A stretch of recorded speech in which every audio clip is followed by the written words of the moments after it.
Summer is here, and the group of students, winners of the 2025 Taco Fest at the Culinary Institute by Southwest University, earned their place in a massive international competition.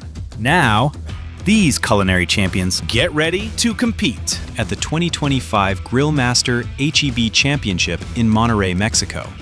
They are Barrio Bayou, and this is their story. My name is Mike Lebo. I'm 38 years old. I was born and raised in Houma, Louisiana. Compared to here, it's a lot different. The culture is it's really unique. It's really special. It's one of those things that I don't think I realized it until I moved away, just how much we had in Louisiana as well.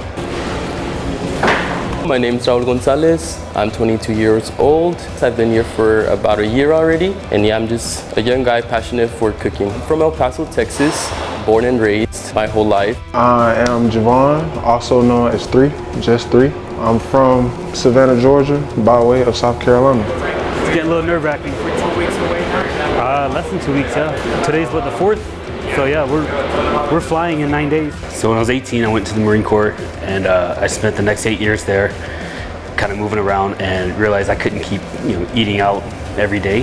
I had to start learning to cook for myself. I started doing just little things here and there, and I enjoyed it. I realized how much I enjoyed making it. I started getting, I guess, homesick for foods that I grew up with, gumbo, jambalaya, etouffee, things like that. And so I kind of discovered that if I want to have this stuff, I gotta make it myself. Yeah, doing that really I was like, man, I really like doing this.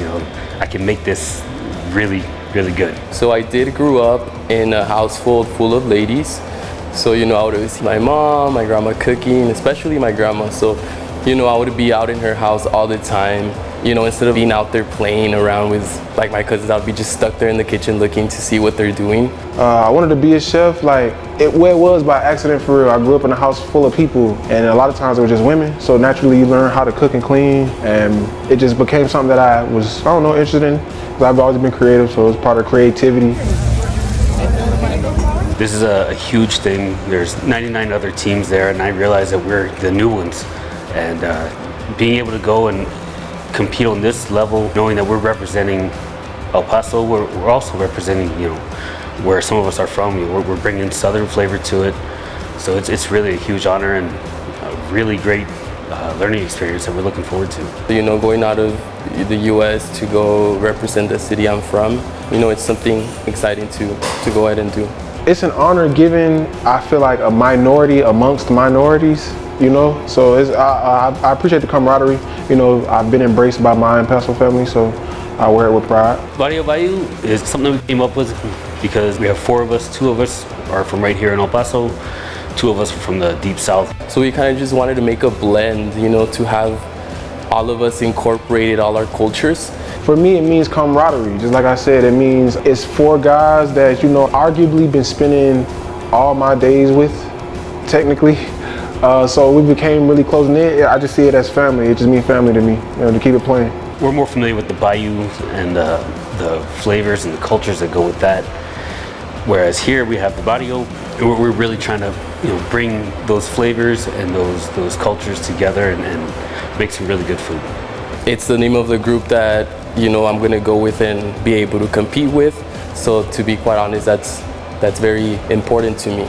We're not expecting to win. We know, but I think all of us are gonna come back much stronger with a better understanding of not just grilling, smoking, but just the whole logistics of getting ready for this. Going out there, being able to see all these professional people who have been doing this for a lot of years, I feel like I was gonna be mind blown in a way, just looking at all these types of things that people are able to create. But we all bring different things to the table. Raul has a bit more experience as far as working in professional kitchens. I bring Cajun and Creole, just something that's a little bit different compared to here. To be the sponge that I am, for real, the morale I've been engraved with only lets me learn. I can never make myself hard-headed, so I'm just looking forward to just continuing that. It is a big event from what I've seen, so it's definitely like a big step there. A little bit nervous. Would be stupid if we weren't nervous, but again, we're just gonna go out there, do what we do, and do it the best we can. But yeah, we're excited. We're looking forward to it, and we're ready to go. Wait, Was there not a fourth member? Oh well. Join us as we go on a culinary journey with Barrio Bayou and learn more about the Culinary Institute by Southwest University by visiting culinaryinstitute.southwestuniversity.edu. Next week. Without the help of his team, Mike must now endure a 15-minute mock presentation of a single dish, practicing for the real deal the day of the event. They need to come together more as a team. I think it was all great. I definitely appreciate any feedback, criticism, constructive criticism, or even just downright, I don't like this. Hey, honesty is best. I think what they have a very good leader in Mike, but Mike needs their support.